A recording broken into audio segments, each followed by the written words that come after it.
120 سنة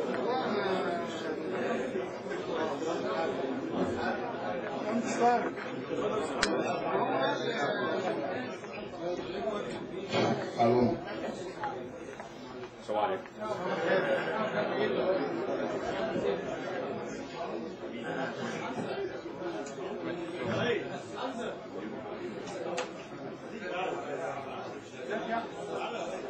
بسم الله الرحمن الرحيم. الحمد لله رب العالمين، والصلاة والسلام على المبعوث رحمة للعالمين. الأخوة الحضور، أصالة عن نفسي وباسم جميع العاملين بشركة كفر الزيات للمبيدات والكيماويات نرحب بالحاج حسن عثمان والأستاذ أشرف العسوي، الأستاذ عادل عطية، الأستاذ سامي خياس، أبناء كفر الزيات الذين حرصوا على حضور هذه الاحتفالية. باسم الشركة والعاملين بها نرحب بحضراتكم. وكما نرحب بحضور الأستاذ المهندس عصام البير نائب الدولة رئيس مجلس الإدارة. وكما نرحب أيضا بالحاج سيد الشرقاوي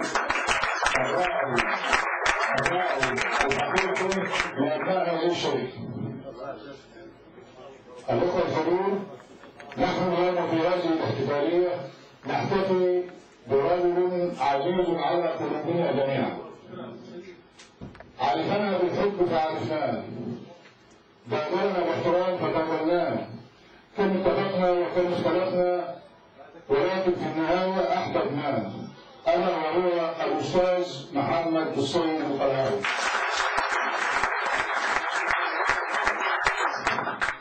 عرفنا في الرجال 3 صنوف.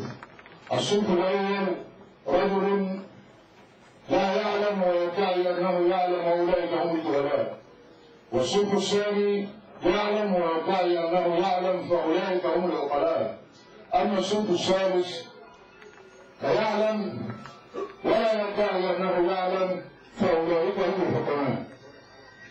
مع الرجل الذي اختار الوساطة بين الجهلاء والحكماء مع المهندس سيد رئيس اللجنة النقابية في الوطن.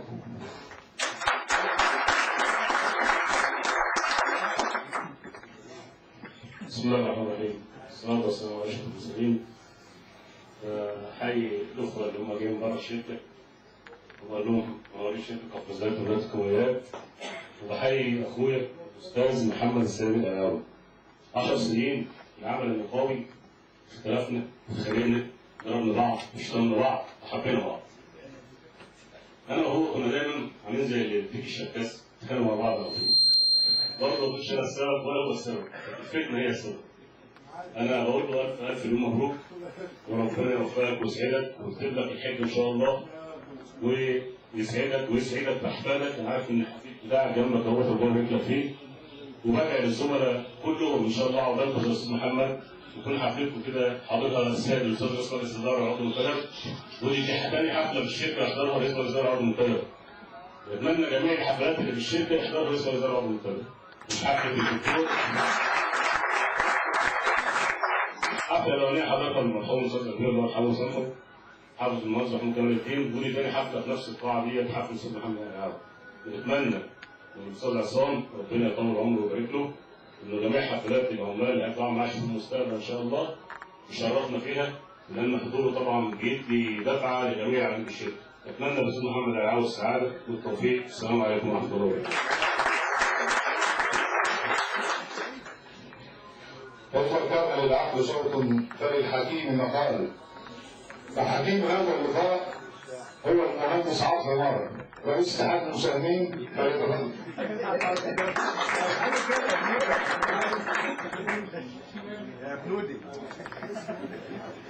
السلام عليكم ورحمة الله. في مثل هذه اللحظات يوجب اللسان عن التعبير، لأن أنا محمد القلاوي بالنسبة لي مش أمر بسيط ولا سهل، ده إنسان زميل وزميل من نوع خاص. فعشان أنا ما أقدرش أتكلم أرتجل الكلمة، فقررت إن أنا أكتب له كلمة وأديها له بلاد يحتفظ بيها.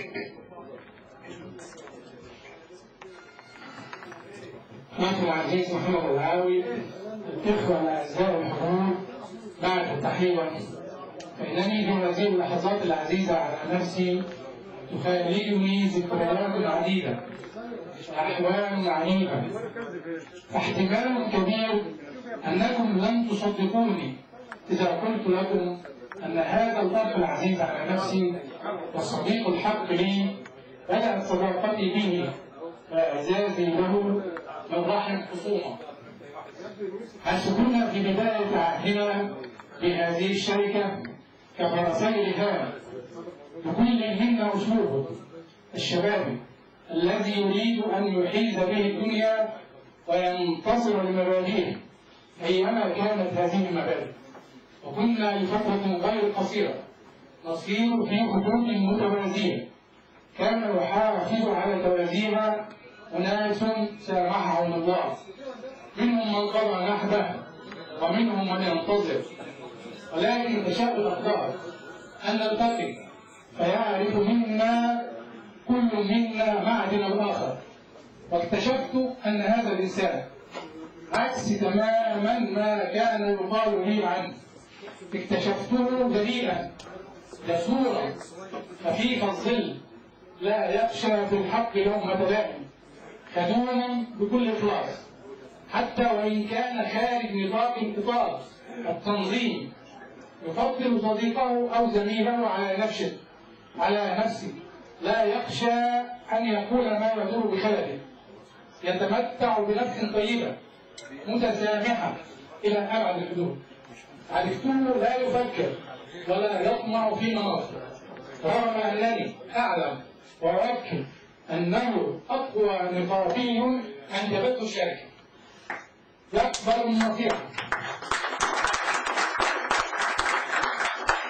يقبل النصيحة إذا استشعر فيها الإخلاص، ويطوي الصفحة التي أعدها حتى وإن كان بها ما بها من معلومات وبيانات غاية الأهمية، ولو وقعت هذه البيانات في يد غيره لاستغلها أجود استغلال. كان يؤكد أنه كان يخاف على هذه الشركة كخوفه على ابنه وأكثر، فكان ذلك على مطعم ومسك منه وفي أكثر موقف. أخي العزيز، أعترف أنني اتخذتك زميلا، ولكن إن شاء الله لن أفتقدك صديقا، وإنني أكاد لا أصدق أنني غدا أو بعد غد سوف أرفع سماعة تليفوني كالعادة في الصباح لأسأل عليك، يقال لي أنك أصبحت خارج التشكيل، وعزائي الوحيد أنني متأكد أنك سوف تواصل التواصل معي حتى لو كنت أنا قليل الأصل وغافلني الزمان ونسيت أن أسأل عنك. أكررها أخي العزيز وعزائي الوحيد أنني متأكد أنك سوف تواصل التواصل حتى لو كنت أنا قليل الأصل وغافلني الزمان ونسيت أن أسأل عنك. مع أجمل ورق تحياتي ومع رجائي أن تحتفظ لي بهذه الكلمات عندك. أخيك عاطف عمار. شكرا يا باشمهندس عاطف. أحمد وأسيد. خالد الإخوة الحضور، لقد تحدث الإمام سعد شمارة ولمس أحاسيس الجميع يعلمها في محمد الجلاوي، يعلم عنه الحب وعنه الوفاء وعنه الإخلاص وعنه خفة الذل وعنه الروح الطيبة، ألا وهو محمد الجلاوي. محمد الجلاوي كالياقوت والمرجان في بطن البحر، الظهر كالنهر بأمواجه يفرع على سطح مدنه، ويغوص في أعماقه الياقوت والمرجان والدرر، فنحن اليوم نكرم رجل كالياقوت والمرجان والدرر، نعم إنه محمد الجلعاوي، في كلمات مختلفة إنه محمد الجلعاوي، مع كلمة لأخ عزيز زعل هذا الرجل في المجلس المحلي فترة طويلة، ونشر على موت كلمة على حضراتكم ألا وهو الأستاذ عادل عطية فليتفضل.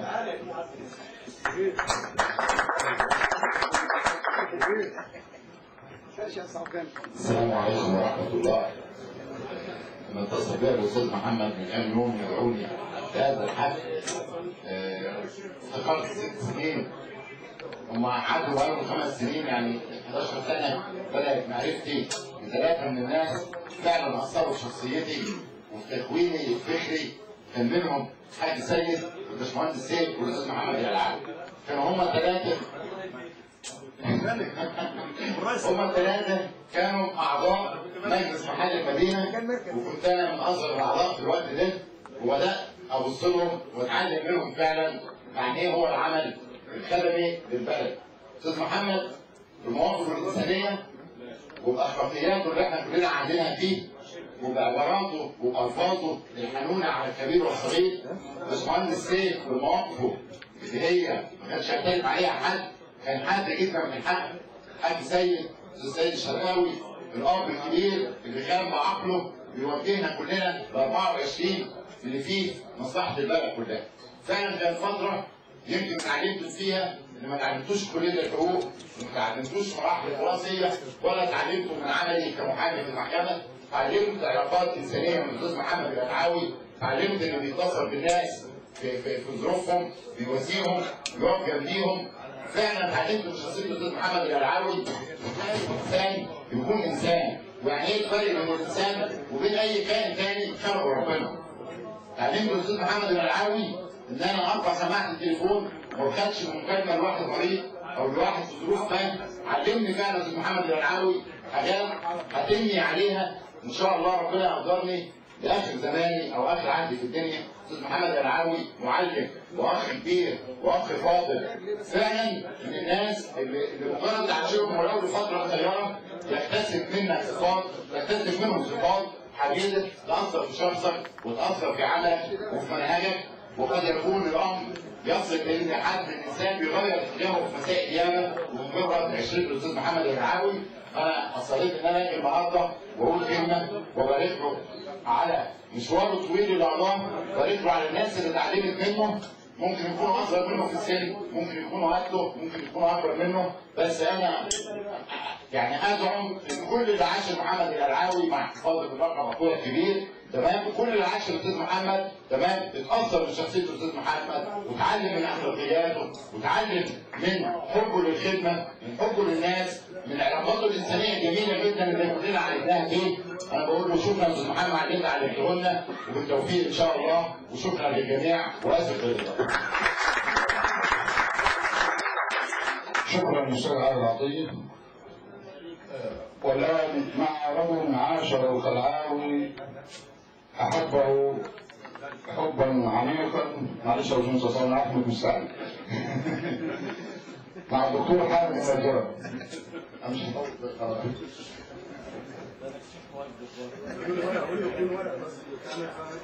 بسم الله الرحمن الرحيم. ربنا عليك توكلنا وإليك أنبنا وإليك المصير. احنا تقريبا الأخ محمد الجلعاوي وأنا أصدقاء من 35 سنة بالظبط كده. نعرف بعض تقريبا من 35 سنة. العطاءات بتاعت الله سبحانه وتعالى للأشخاص كتيرة جدا. الأخ محمد الجلعاوي ربنا يختصه أحد هذه العطاءات إن الراجل ده فيه ميزة. كان لما حد يجي سيرة شركة كفرزيات في بلاد الكيماويات في المجلس المحلي أو في الحزب السابق أو في أي مكان هو متواجد فيه، لو أنت غريب ودخلت المكان تحس إن الشركة دي ملك محمد الجلعاوي. وأنا متأكد أن الله سبحانه وتعالى هذه الصفة لا تزول بزوال العمل أو بنهاية العمل أو بتوقف مرحلة من مراحل الحياة. لكن أنا متأكد إن الأخ محمد الجلعاوي هيكمل كده إلى أن يلقى الله تبارك وتعالى بعد عمر طويل. لما أي حد يجيب اسم شركة كفرزيات وبلاد الكيماويات يقوم يتخانق ويزعق ويتكلم كأن انت لو داخل من بره بالظبط تأكد ان هو اخ او هو صاحب لهذه الشركة. انا دعواتي لله سبحانه وتعالى ان ربنا يمتعه بالصحة وبالعافية، واحنا زي ما اتعلمنا في هذا المكان لا تنقطع الصلة بيننا وبين اخ او زميل او عزيز ينتهي من العمل بيننا. طول ما انت حي وطول ما احنا احياء ان شاء الله في صلة وفي اتصال. ربنا يوفقك وربنا يسترها معاك وربنا يوفقنا جميعا. والسلام عليكم ورحمة الله.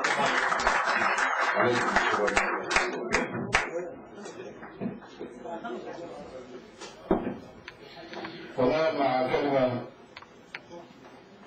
للدكتور أحمد علي. حاضر رجل.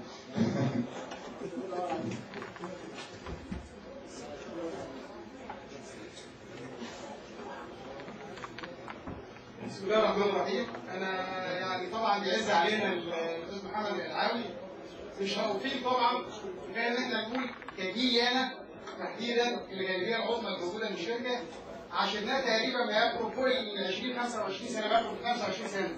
هو ربنا يديله الصحه، من معلوماتي منه ختم فوق ال 40 سنه. يعني احنا واحنا كنا لسه في سنه اولى ابتدائي او ثانيه ابتدائي كان هو بيشتغل في الشركه، فادى للشركه الكتير. كل المطلوب ان شاء الله من ربنا سبحانه وتعالى ربنا يمتعه بالصحه ويرزقه بالحج هذا العام هو وزوجته، ويبارك له في اولاده ان شاء الله، وربنا يمتعه بالصحه، وان شاء الله الجميع بامر الله كلنا نبقى زيه كده بامر الله صحتنا وموفقين ان شاء الله. وشكرا.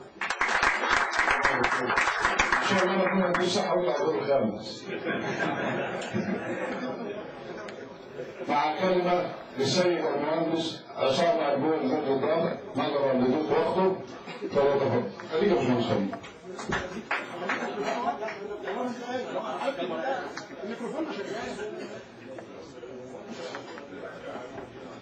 السلام عليكم ورحمة الله.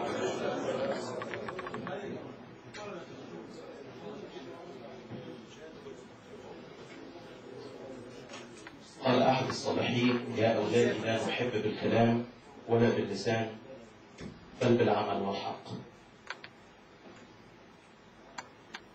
لا نحب بالكلام ولا باللسان لكن بالعمل والحق. وقال آخر: من ثمارهم تعرفونها. يمكن أنا ما حكيتش محمد كتير قدر حضراتكم طبعا، يعني كلكم يعني، وشايف أطياف كتيرة جدا اللي من داخل الشركة وزي الأستاذ عادل ما جاء من خارج الشركة، لكن على الأقل هناك علامات فارقة على الطريق.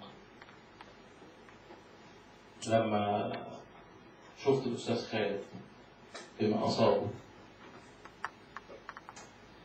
ورمى نفسه في التهلكة عشان خاطر الشركة، تعرفوا الراجل ده بنى ايه في الراجل ده عشان خاطر مش نفسه، ده حب الشركة. عايز انتهز الفرصة دي وأأكد على قيمة العمل.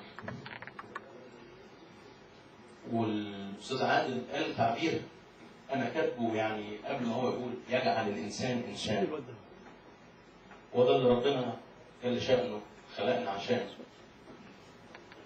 ولما سيدنا آدم خلق ووضع في الجنة، وضع في الجنة ليعملها ويحفظها، ما كانش قاعد بي ولا فندي يعني.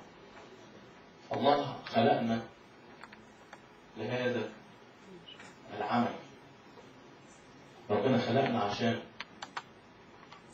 زي ما بنقول خليفة الله في الأرض هو الإنسان، مش عشان يعوي فيها فسادا لكن ليعمرها وليتمم إعمارها حتى يقول الله قوله الأخير.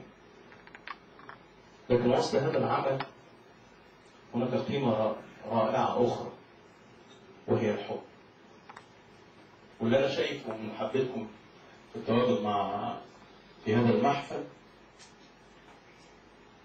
أحب أأكد عليه تاني وثالث وعاشر، لأن العمل بدون حب يصبح محض عملا، يصبح آلة وليس بشريا، يصبح ميكانيكيا وليس بشريا.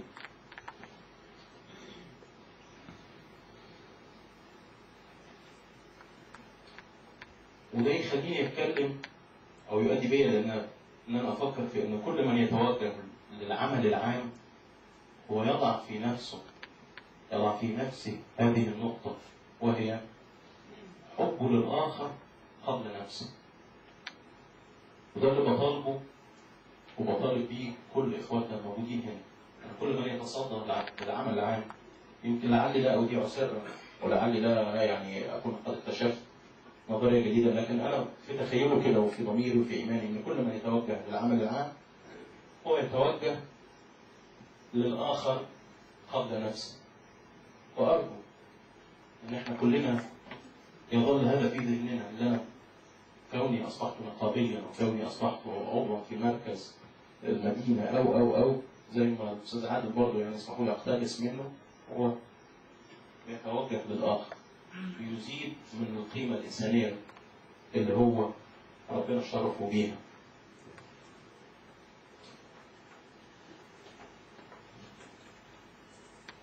أستاذ محمد على أعمال مرحلة جديدة، مش هنقول إن هو يعني هينسى اللي فات، لكن أعتقد إن كل منا دايما حب للمستقبل. والله يسدد مسيرة كل واحد فينا على قد ما هو راسمه. بتمنى الأستاذ محمد إن اللي رسمه له ربنا ومخططه له إن هو يقدر يتممه عشان تلتقي إرادته وإرادة الله. ربنا يوفقك وتكون دايما دعوة رائعة أتم صحة وأسعد.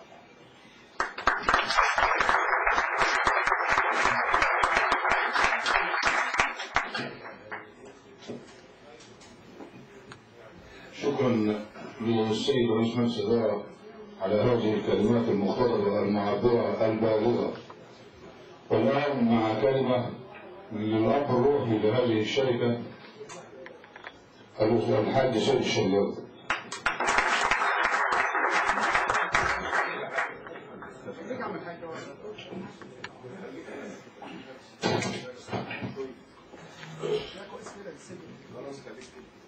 بسم الله الرحمن الرحيم.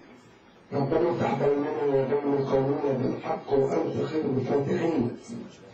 ربنا لا تزغ قلوبنا بعد إذ هديتنا وهب لنا من لدنك رحمة إنك أنت الوهاب. اسمحوا لي أولا أن أرحب بالسادة الضيوف رجال كفر الزواج المخلصين. حقيقة أنا عاشرتهم عن قرب في فترة المجلس المحلي، وكانت رجال على مستوى المسؤولية. أما الآن فإننا نحتفل بقيادة مميزة، قيادة علمانية من الطراز الأول، قيادة علمانية من الصعب أن تتكرر، وأتمنى أن تتكرر في الأجيال القادمة.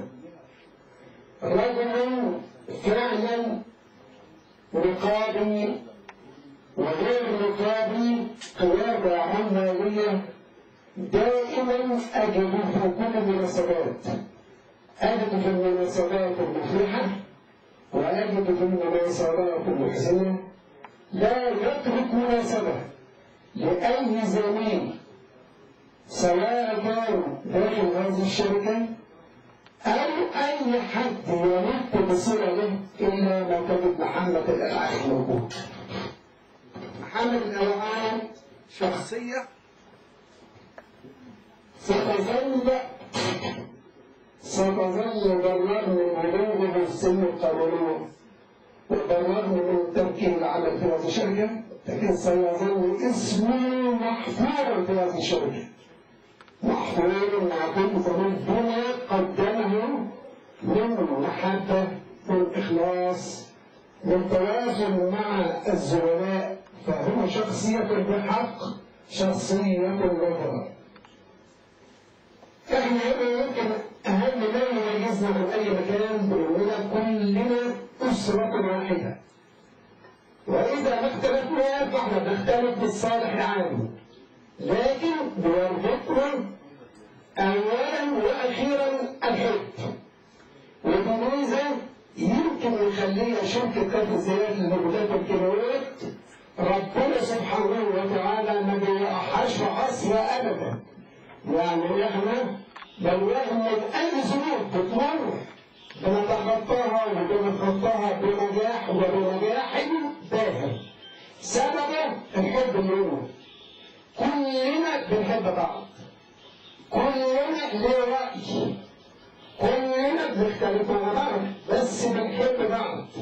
ودي أهم ميزة في شركة كفر الزيات للمبيدات والكيماويات. شركة كفر الزيات